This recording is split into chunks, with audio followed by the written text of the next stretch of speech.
Assalamualaikum warahmatullahi wabarakatuh. Salam sejahtera, adik-adik mahasiswa sekalian, mata kuliah manajemen keuangan. Kali ini kita akan mempelajari mengenai risk dan return.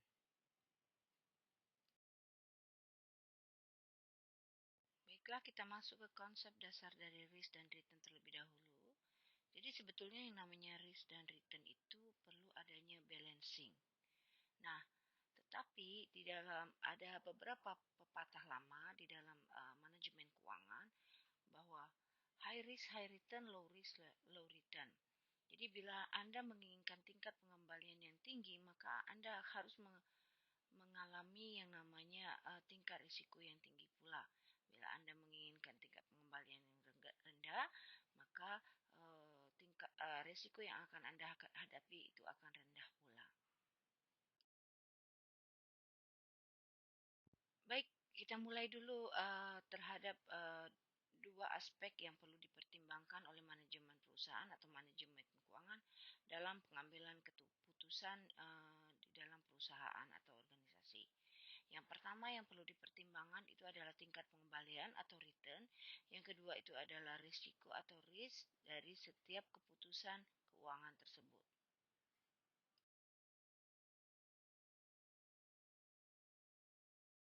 Jadi apa itu return atau tingkat pengembalian? Return itu adalah imbalan yang diharapkan atau yang akan diperoleh di masa yang akan datang. Nah, return ini sendiri adalah tingkat keuntungan yang diharapkan dari investasi yang dikeluarkan oleh perusahaan atau organisasi.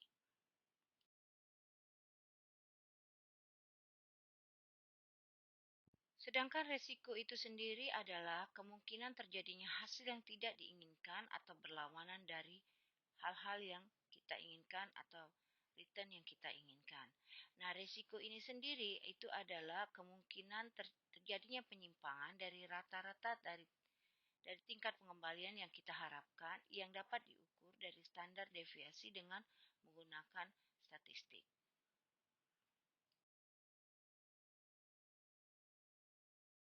Nah, ini adalah konsep dasar bahwa investor itu menyukai return tetapi tidak menyukai risiko. Jadi, hubungannya adalah makin tinggi return yang Anda inginkan, makin tinggi pula risiko yang akan Anda hadapi. Dan makin rendah return yang akan Anda peroleh, maka makin rendah pula yang namanya risiko yang akan dihadapi oleh si investor.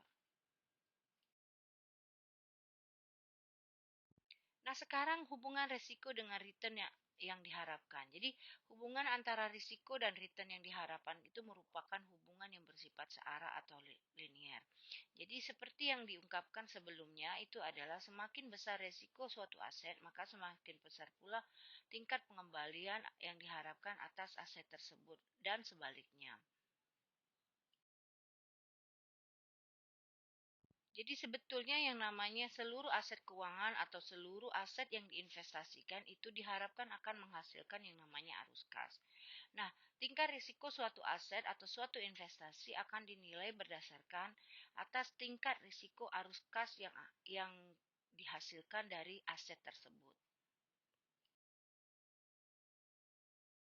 Sekarang masuk ke dalam risiko aset. Nah, risiko dari suatu aset atau investasi itu dapat dilihat dengan dua cara.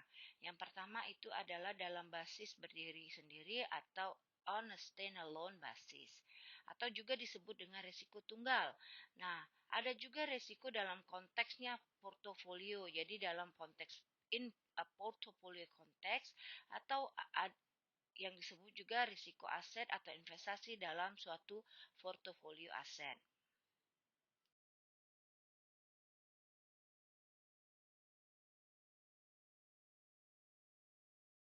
Sekarang apa itu on a standalone basis atau risiko tunggal itu sendiri? Nah, risiko tunggal itu adalah risiko yang harus ditanggung jika berinvestasi hanya pada satu aset saja. Misalkan saya hanya berinvestasi pada saham atau perusahaan hanya berinvestasi pada aset-aset tetap saja, misalkan seperti itu. Nah, di sini arus kas aset itu akan dihitung secara terpisah. Sedangkan yang disebut dengan in a portfolio context atau risiko aset portofolio itu adalah risiko yang harus ditanggung dalam berinvestasi pada sejumlah aset atau pada banyak aset. Misalkan saya berinvestasi di dalam saham dan obligasi. Itu lebih dari satu aset kan? Atau perusahaan berinvestasi dari berbagai jenis aset. Misalkan bangunan, ada juga aset tidak berwujud. Nah, seperti itu. Nah, arus kas dari sejumlah aset tersebut itu digabungkan dan akan dihitung resikonya.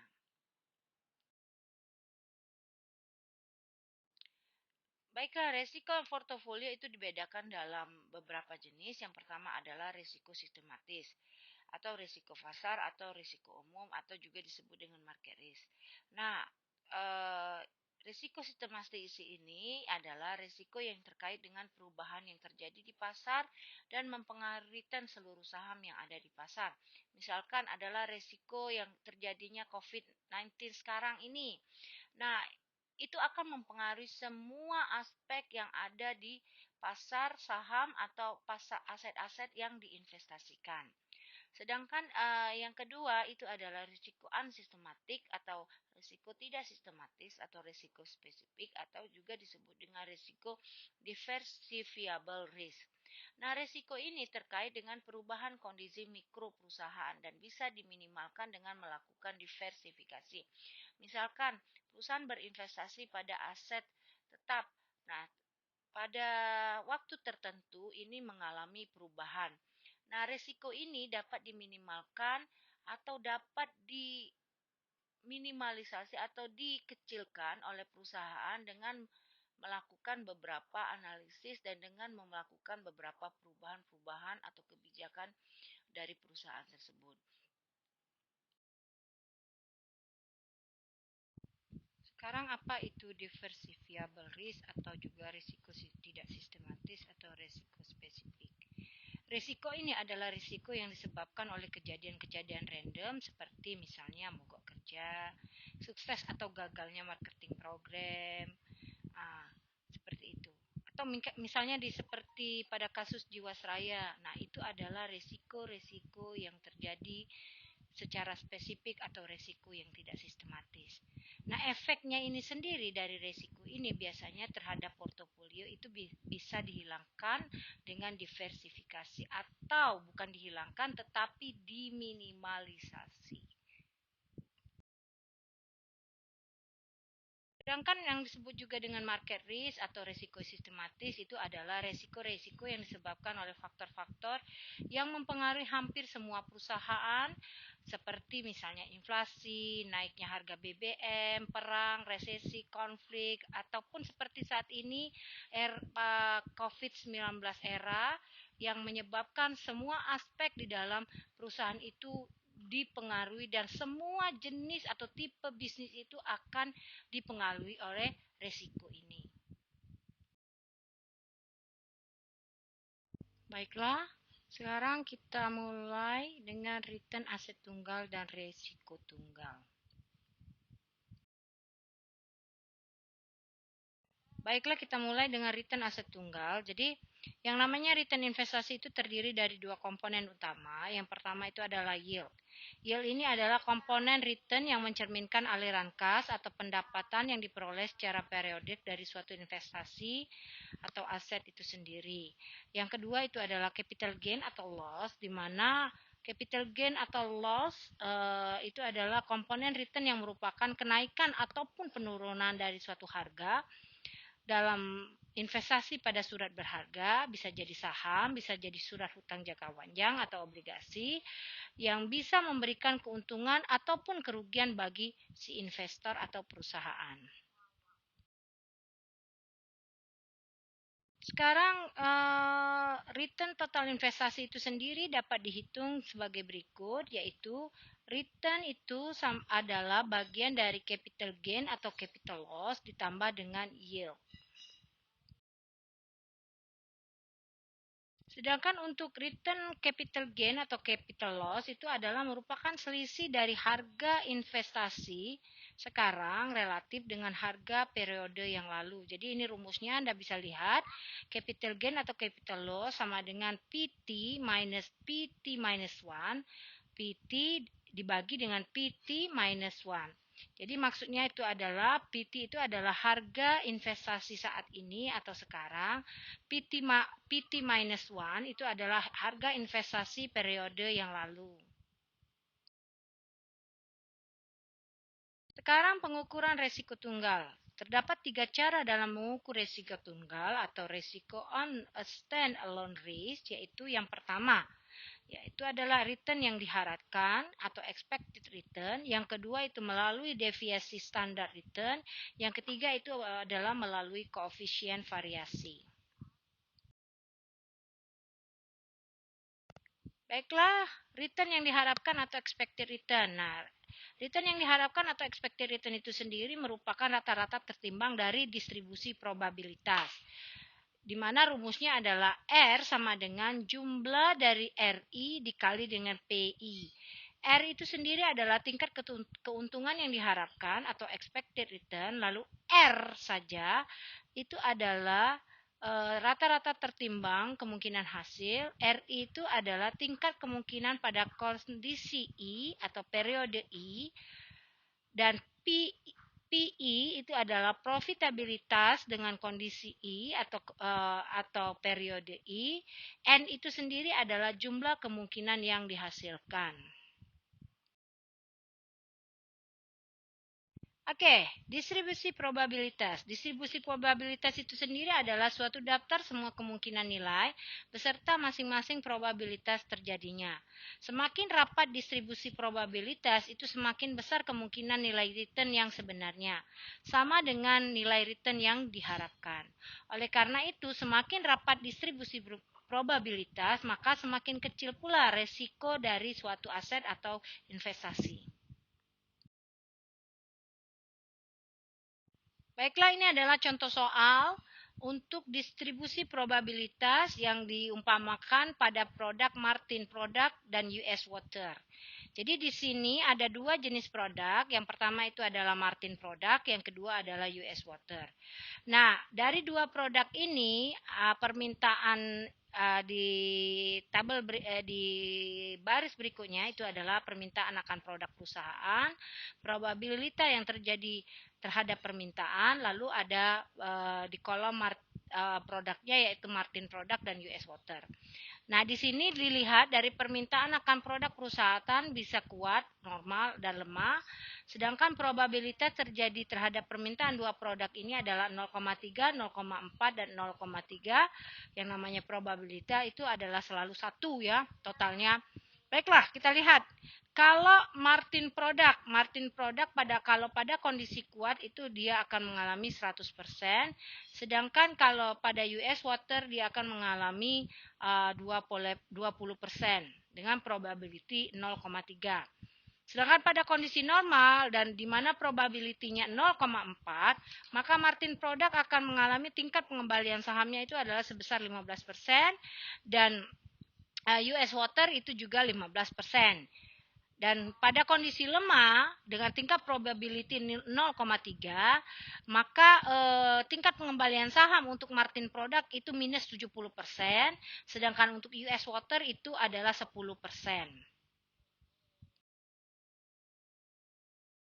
Sekarang baru kita hitung R-nya atau return-nya dengan menggunakan data yang tersedia tadi, yaitu data Martin Product.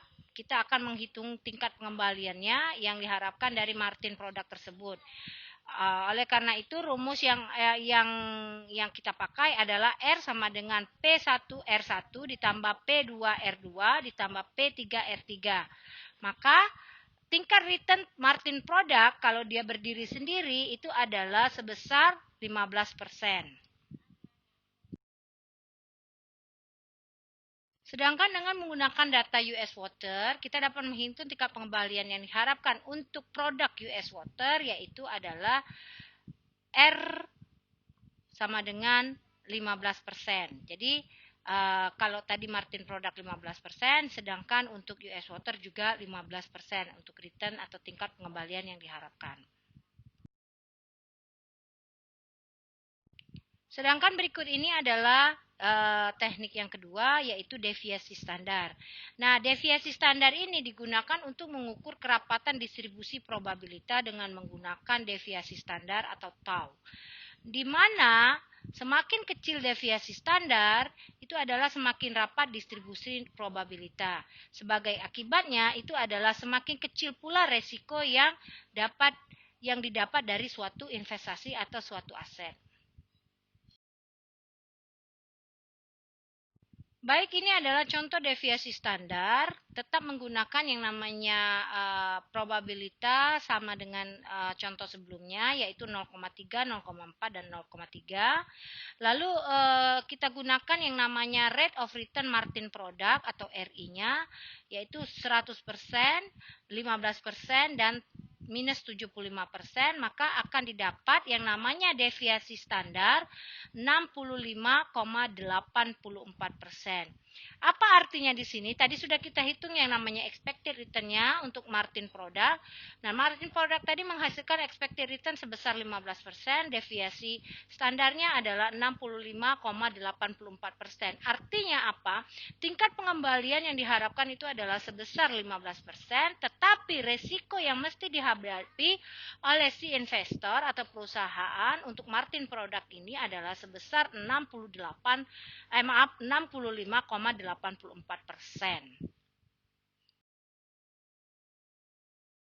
Lalu selanjutnya adalah koefisien variasi.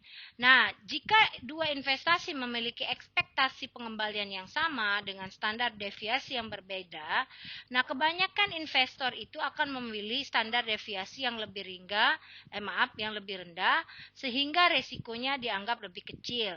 Jika dua investasi ini memiliki resiko atau standar deviasi yang sama dengan ekspektasi pengembaliannya yang berbeda, maka umumnya para investor akan memilih investasi dengan ekspektasi pengembalian yang lebih kecil.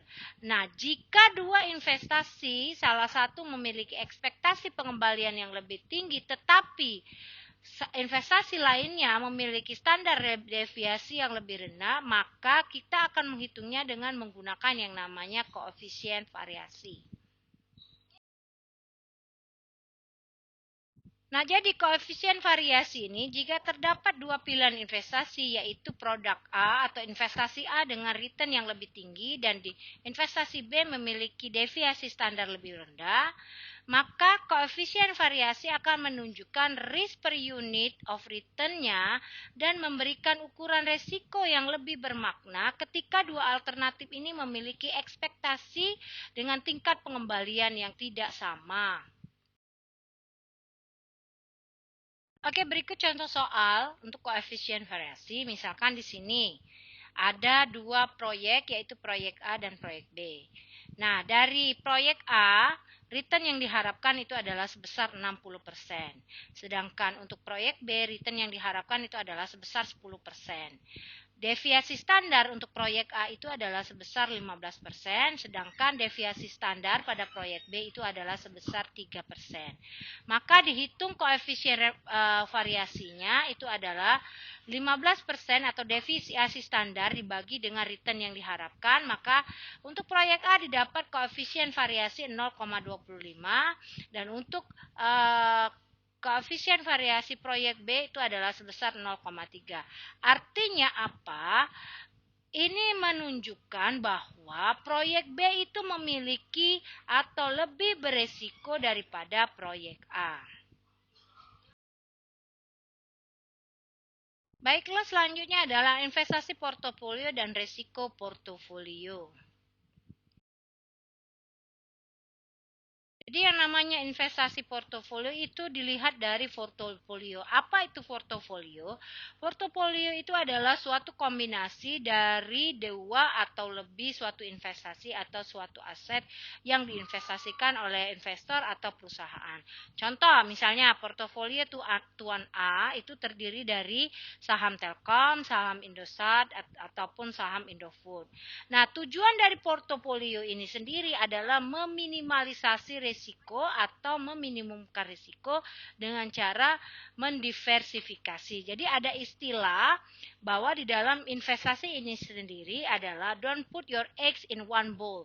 Jadi kalau sudah terlalu penuh yang namanya uh, uh, bowl Anda atau wadah Anda, maka silakan lakukan yang namanya portofolio.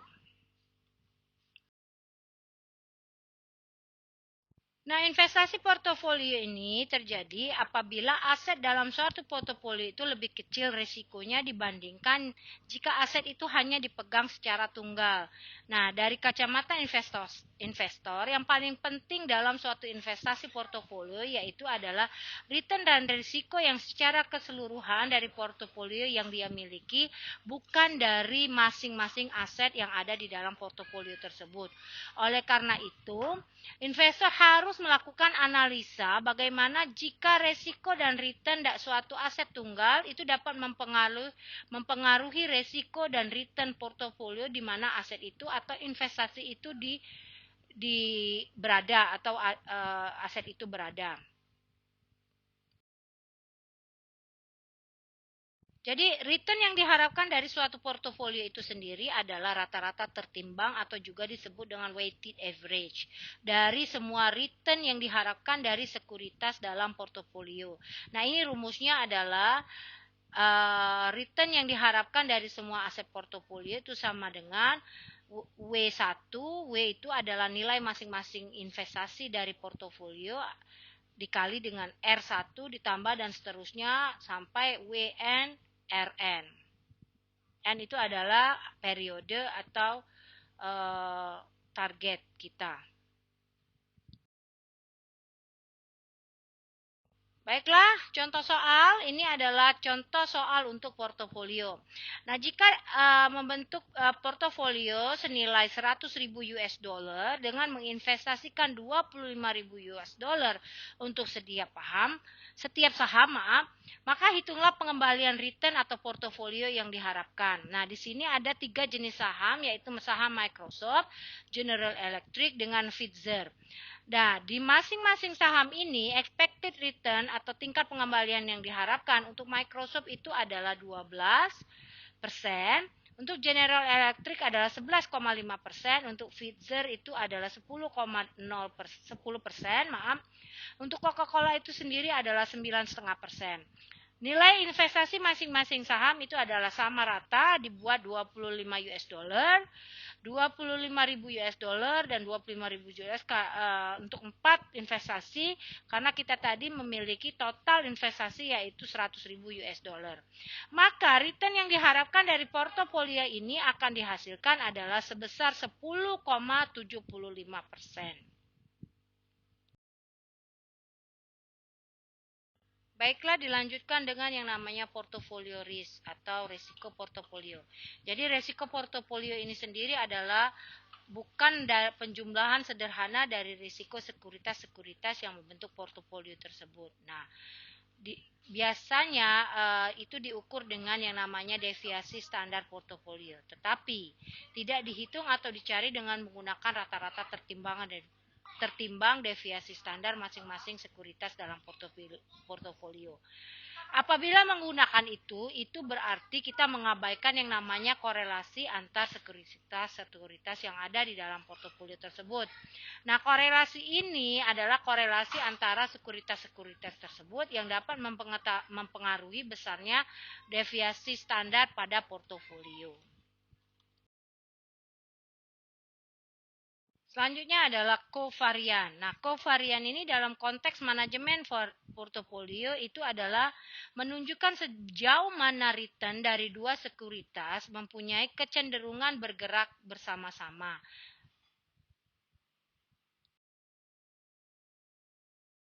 Lalu dilanjutkan dengan yang namanya koefisien korelasi. Nah, koefisien korelasi ini dalam konteks diversifikasi menunjukkan sejauh mana return dari suatu sekuritas akan terkait dengan satu sama lainnya. Nah, ini jika hasil dari koefisien korelasi itu plus 1, itu berarti yang namanya korelasi positif sempurna. Sedangkan bila koefisien korelasi ini adalah minus 1, itu berarti korelasinya negatif sempurna. Jika 0 itu adalah tidak ada korelasi sama sekali. Nah, pada konsep koefisien korelasi terjadi penggabungan dua sekuritas yang berkorelasi positif sempurna atau juga disebut dengan plus 1, di mana tidak akan memberikan manfaat pengurangan risiko itu sendiri. Nah, penggabungan dua sekuritas yang berkorelasi 0 akan mengurangi risiko portofolio itu secara negatif, secara signifikan. Sedangkan penggabungan dua buah penggabungan dua buah sekuritas yang berkorelasi negatif sempurna atau minus 1, nah itu akan menghilangkan resiko kedua sekuritas tersebut. Nah, di dalam dunia nyata atau real world, ketiga jenis korelasi ekstrim tersebut itu sangat jarang terjadi. Sekarang kita menghitung resiko portofolio. Dalam menghitung resiko portofolio ada 3 hal penting yang perlu diingat atau perlu diketentukan terlebih dahulu. Yang pertama itu adalah varian dari setiap sekuritas. Yang kedua itu adalah kovarian antar sekuritas dengan sekuritas lainnya. Yang ketiga itu adalah bobot portofolio untuk masing-masing sekuritas. Misalkan ini kasus 2 sekuritas, secara sistematis yang namanya resiko portofolio itu dapat dihitung dari standar deviasi portofolio atau juga disebut dengan tau itu sama dengan W dikali dengan tau ditambah W dikali dengan tau yang kedua. Selanjutnya dipangkatkan 1 setengah. Nah, dalam hal ini adalah tau itu adalah deviasi standar portofolio, W itu adalah weight atau bobot dari portofolio pada aset A. Probability itu adalah probability AB itu adalah koefisien korelasi aset A dan aset B. Baiklah, sekarang rumus risiko portofolio untuk kasus 2 sekuritas.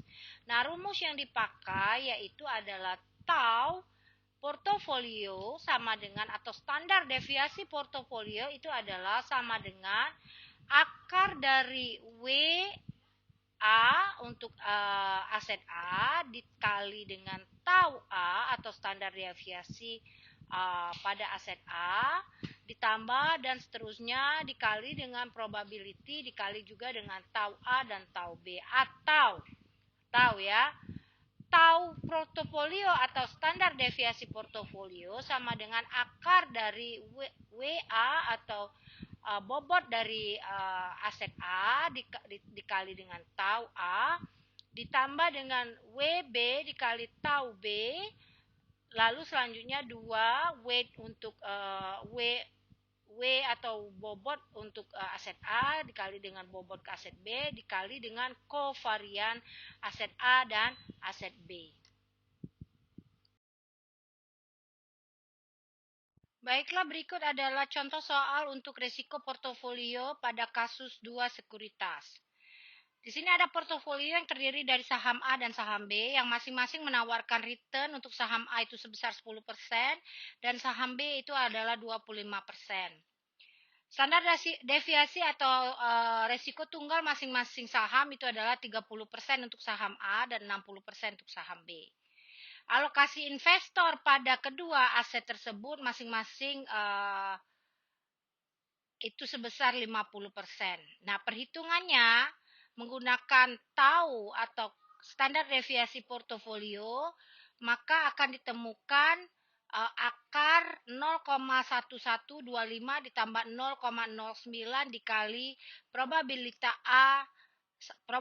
saham A dan saham B. Baiklah, dilanjutkan dengan market and diversifiable risk. Jadi dalam suatu kondisi tertentu mengkombinasikan sekuritas dalam portofolio itu adalah mengurangi resiko tetapi tidak menghilangkan resiko. Jadi hanya meminimalisasi resiko tersebut atau menekan resiko itu sampai seminimal mungkin. Jadi apa yang akan terjadi apabila kita memasukkan lebih dari 2 saham? Nah, market and diversifiable risk dapat Anda lihat di grafik berikut. Yang lurus saja itu adalah market risk. ya. Yang dari atas ke bawah itu berbentuk landai itu diversifiable risk. Nah, di sini dapat Anda lihat yang namanya diversifiable risk ya atau unsystematic risk itu dapat ditekan seminimal mungkin atau dapat diversifikasikan risiko tersebut sehingga menghasilkan return yang optimal dan risiko yang minimal. Tetapi untuk market risk ini tidak bisa dihilangkan sama sekali. Kenapa? Karena market risk ini berlaku untuk secara global. Berarti maksudnya bukan hanya investasi yang kita lakukan saja, tetapi seluruh investasi yang dapat terpengaruh oleh market risk ini. Misalkan yang terjadi saat ini adalah COVID-19.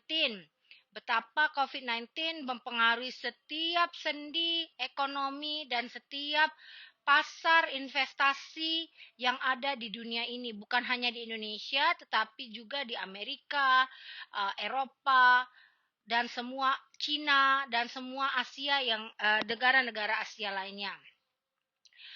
Ya, jadi resiko dari portofolio akan berkurang seiring dengan bertambahnya jumlah saham di portofolio. Jadi secara real world atau secara dunia nyata ini koefisien korelasi di antara saham-saham individu pada umumnya positif tapi kurang dari satu. Beberapa resiko dan tidak semuanya, hanya beberapa dari sebagian kecil saja itu dapat dihilangkan. Jadi sebetulnya pada prinsipnya risiko itu tidak dapat dihilangkan tapi dapat diminimalisasi. Lalu saya lanjutkan dengan metode yang namanya Capital Asset Pricing Model atau CAPM. Nah, CAPM ini sendiri adalah model di mana digunakan untuk menentukan harga suatu aset atau suatu investasi. Nah, CAPM ini sendiri itu adalah sebenarnya model yang menghubungkan resiko dan return yang diharapkan. Nah, model ini biasanya digunakan untuk penilaian harga saham atau harga-harga surat-surat berharga atau sekuritas. Nah, model CAPM ini dikenalkan oleh Traynor, Sharpe, and Lindner, di mana mengembangkan teori portofolio yang dikemukakan oleh Markowitz dengan memperkenalkan istilah baru yaitu resiko systematic risk dan resiko spesifik atau resiko tidak sistematik risk atau specific risk atau unsystematic risk. Nah, CAPM ini sendiri digunakan untuk menganalisis risk dan rate of return atau risiko dan tingkat pengembalian. Jadi dapat disimpulkan bahwa CAPM ini adalah model di mana melihat risiko yang relevan dari suatu saham dengan kontribusi risiko saham tersebut pada risiko portofolio dari suatu investasi atau suatu aset. Lalu di dalam CAPM itu dikenal dengan kata-kata beta atau istilah beta. Nah, koefisien beta ini sendiri adalah di dalam CAPM adalah jumlah resiko dari suatu saham yang dikontribusikan untuk portofolio pasarnya. Nah, saham dengan deviasi standar yang tinggi akan mempunyai beta yang tinggi pula. Oleh karena itu, saham dengan stand alone yang tinggi akan mengkontribusikan banyak resiko dalam portofolio. Nah, beta ini sendiri digunakan untuk mengukur volatility atau volatilitas suatu saham relatif dengan saham rata-rata.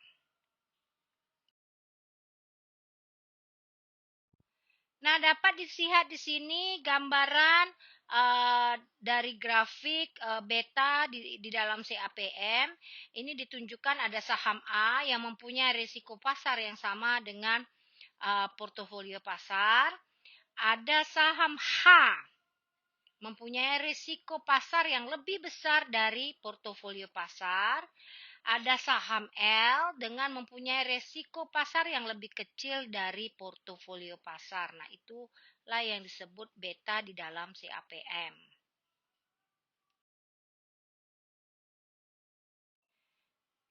Hubungan antara rate of return yang diminta dengan risiko pasar suatu sekuritas dapat dilihat dari grafik atau gambar dari risiko pasar dengan rate of return atau return yang diharapkan. Nah, di sini Anda dapat lihat garis lurus ini adalah risiko pasarnya atau tingkat bunga bebas risiko. Jadi memang yang ada di pasaran dan dialami oleh setiap investasi. Nah, garis ini akan dimulai dari titik terendah pada tingkat bunga bebas risiko. Nah, itu akan ditarik ke atas, itulah yang akan timbul yang namanya premium risiko dari garis security market line. Jadi, market risk premium itu akan menunjukkan premium yang diminta investor karena menanggung risiko dari saham rata-rata. Lalu security market line ini sendiri mempunyai rumus RPM sama dengan RM dikali RF. RPM itu ada risk premium market sama dengan risk market dikurangi risk free. Risk premium untuk stok I maka akan didapat risk premium untuk stok suatu saham atau suatu investasi atau suatu surat berharga sama dengan RPM dikali dengan beta. Maka persamaan security market line-nya itu adalah risk free rate ditambah market risk premium dikali dengan beta stock atau beta surat-surat berharga. Maka R atau risk pada investasi suatu saham atau rate of return pada saham atau pada suatu investasi atau pada suatu surat berharga itu sama dengan return risk free ditambah R return market dikurangi return risk free dikali dengan beta. Nah, di sini semakin besar beta suatu sekuritas, maka semakin besar pula resikonya, resiko pasarnya. Dan semakin besar pula return yang akan diinginkan oleh investor. Nah, ini adalah keterangan dari rumus sebelumnya bahwa RF itu adalah tingkat pengembalian atau return bebas risiko. RM itu adalah return yang diminta dari suatu portofolio atau return portofolio pasar. R besar PM adalah premi resiko pasar atau premium yang diminta investor karena menanggung risiko dari saham atau dari surat-surat berharga secara rata-rata. Baiklah, kita masuk ke contoh soal. Di sini ada PT MTV mempunyai return yang diharapkan dari obligasi pemerintah atau juga disebut dengan risk free rate sebesar 8%. Return yang diharapkan dari portofolio pasar adalah sebesar 12%. Nah, yang akan dilihat di sini adalah berapa rate of return yang diharapkan pada saham PT MTV apabila betanya sebesar 1,4. Maka dengan menggunakan rumus yang telah dipaparkan sebelumnya, didapatlah return dari saham return dari saham PT MTV itu adalah sebesar 13,6%. Artinya apa? Artinya di sini tingkat pengembalian atas saham PT MTV yang memiliki beta 1,4 itu akan mendapatkan return sebesar 13,6%. Dan di sini semakin tinggi beta suatu sekuritas atau surat-surat berharga, maka semakin tinggi resiko pasar sehingga semakin tinggi pula return yang diminta oleh investor untuk suatu sekuritas atau suatu surat-surat berharga yang diinvestasikan.